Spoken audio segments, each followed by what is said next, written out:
السلام علیکم دوستانو، په دې هیله چې ټول به راته روغ او جوړ یاست. پاکستان د نننۍ لوبې لپاره هم یو 11 کسیزه لوبډله اعلان کړه. نن شپه به افغان کرکټ ملي لوبډله د 3 نړیوالو شلاوریزو لوبو په دویمه لوبه کې یو ځل بیا د پاکستاني لوبډلې سره مخ شي.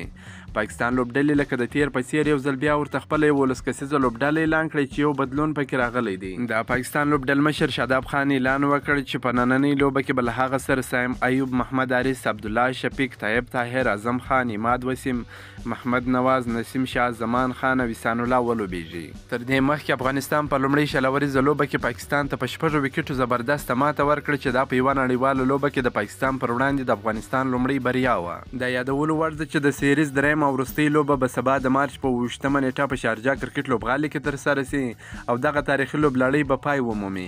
په لومړۍ لوبه کې د افغانستان له لوري راشد خان لوبډل مشر، رحمان الله ګربز، ابراهیم زدران، نجیب زدران، محمد نبی، ګلبدین نایب، کریم جنت، مجیب رحمان، فضل حق فاروقي او نوین الحق ولوبېدل چې تر ډیره به په نن لوبه کې بدلون رانسي. ډیری افغانان دا هیله لري چې په نن لوبه کې د صدیق الله تل او عثمان غني ته چانس ورکول سي، ځکه په تیره لوبه کې هم د افغانستان د توپخانې کمزورتیاوې ښکاره شوې.